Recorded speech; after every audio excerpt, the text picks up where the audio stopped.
There is a struggle over the history of abortion and how this history will be told, because the policies today, the laws of the land today, and the teachings about abortion and the consequent attitudes and perception of abortion today are all heavily influenced by the understanding of the history of abortion. This is especially true in the USA, when in 1973 the Supreme Court legalized abortion on demand with Roe v. Wade and the companion case Doe v. Bolton. History is very important because the argument given by Justice Blackmun to legalize abortion was based on a history of abortion law. NARAL was organized and established by abortion advocates in 1969 as the National Association for the Repeal of Abortion Laws. In other words, abortion was illegal, and this group was formed for the specific purpose to make abortion legal.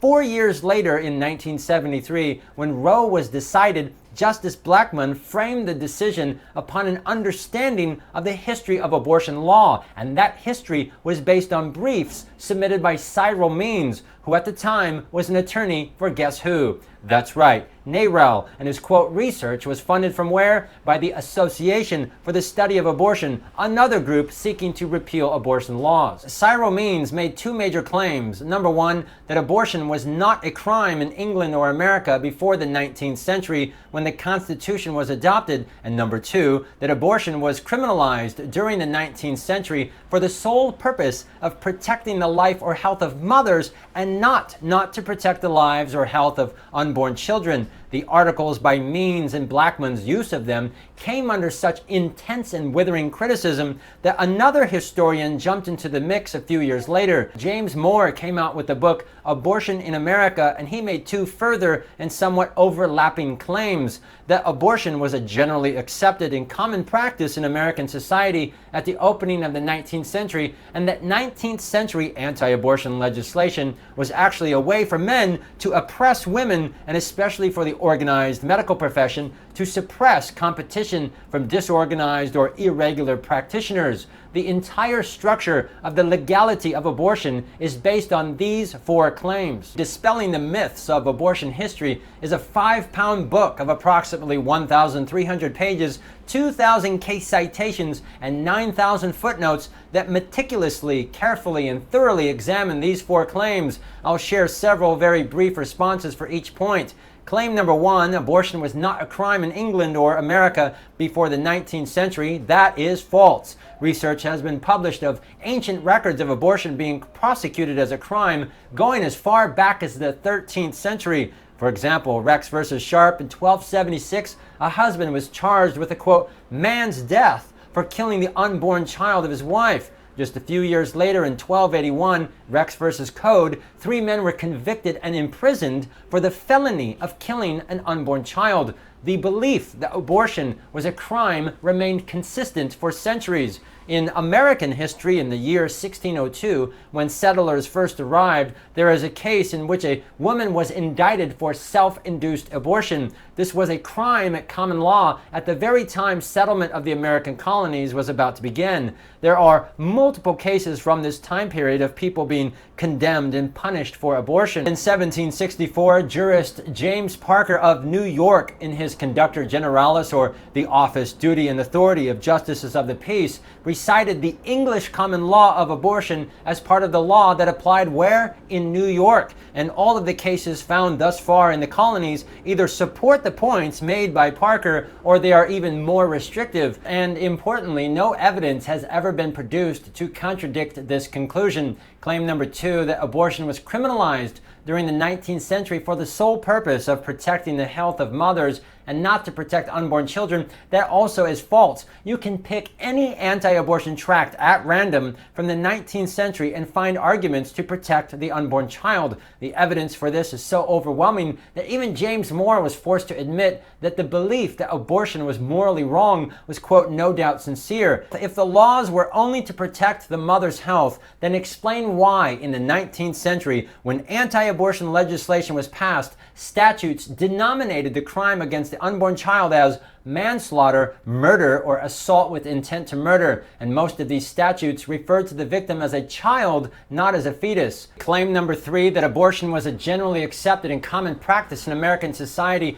at the opening of the 19th century. If abortion was so common and so socially acceptable in the 19th century, then please explain why anti-abortion legislation was accepted unanimously throughout the states. The very same states who were terribly divided on slavery were not divided at all on abortion. Here is a map of the slave states versus free states. Now check this out. When lawmakers passed anti-abortion legislation, here are a few examples of the voting record. Alabama House 26-0, Senate 83-0, New Jersey Assembly 44-0, Senate 14-0, Tennessee House 80-0, Senate 23-0, Michigan Senate 22-1, House 78-0, Kentucky House 84-0, Senate 27-0, Illinois House 63-0, Senate 24-0, etc., etc. If abortion was so widely practiced and socially accepted, then explain why anti-abortion legislation passed with little to no resistance at all. This history is important because the very same people who voted for the 14th Amendment are the very same people who voted unanimously to protect children from being killed by abortion. And feminists, if abortion was so common and accepted, then explain why the leading feminists of the 19th century were virtually unanimous in supporting the prohibition of abortion as a crime because of a professed concern to protect prenatal human life. They openly condemned abortion as antenatal murder, child murder, or antenatal infanticide. Susan B. Anthony, Elizabeth C. Stanton, Matilda Gage, Victoria Woodhull, etc., and not just feminists, but female physicians also condemned abortion.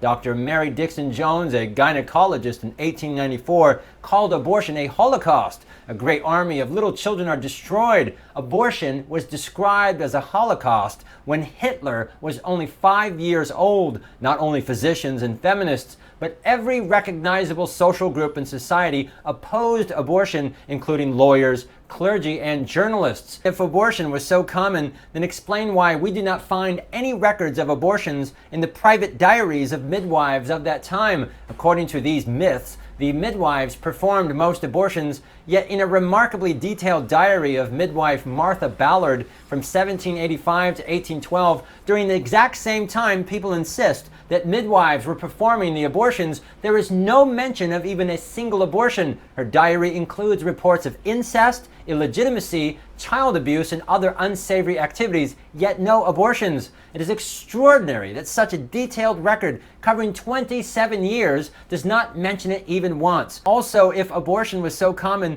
then explain the near total absence in the medical records of the time of treatments for incomplete septic abortions. Even Cyril Means, the pro-abortion historian, was forced to admit in his brief that no abortions of any kind were recorded in the records of the New York hospital from 1808 to 1833. If it was so common, then why, of all places in New York, is there no record for a period of 25 years? And that is before the period of anti-abortion legislation. If abortion was so common, then explain why the New York Times called abortion the evil of the age. That's right, the New York Times. How would stories of abortions sell newspapers if they were so common? The key word is technology. Prior to the 18th century, abortions were tantamount to suicide, incredibly dangerous. It was the advances in technology that made abortions safer for the mother. Not only this, but also scientific discoveries that human life began to conception and a concern to protect that life were the motivation to outlaw the practice of destroying unborn children. Finally, claim number 4, that anti-abortion legislation was actually a way for men to oppress women, and especially for the organized medical profession to suppress competition from disorganized or irregular practitioners. That also is false. The proponents of abortion prohibitions always advanced the protection of unborn life as the primary reason for the statutes, and if they even mentioned it at all, treated protection of maternal health as a secondary reason. The physician who most influenced New York's earliest abortion legislation wrote about abortion as a form of infanticide. Other physicians called the practice feticide because their primary concern was to protect the child from being killed. Furthermore, any claim that the regular physicians were motivated to eliminate competition has never been substantiated. No one has ever turned up even a smidgen of direct evidence of such a plan or program, either in the early years of the 19th century or later, when the abortion statutes were first enacted, or when progressively more severe prohibitions were imposed. And here is a great question. If, as is claimed, that the American Medical Association was driven to eliminate competition of irregular physicians, then please explain why there is no evidence of irregular physicians perceiving anti-abortion legislation as a threat. Explain why they did not attempt to prevent enactments of abortion provisions. The major rivals to the allopaths were the homeopaths. Explain why the homeopaths in the later years of the century joined the allopaths in their condemnations of abortion. Reading this book is like watching the Terminator stand there and destroy everything with a minigun. The entire history of abortion is a lie. It is nothing but one falsehood after another. It is just a collection of myths, and the author in great detail just destroys them all. This book is a devastating critique of the manifold factual errors, willful distortions, and sophistry indulged by advocates, legislatures, and courts in the effort to justify abortion.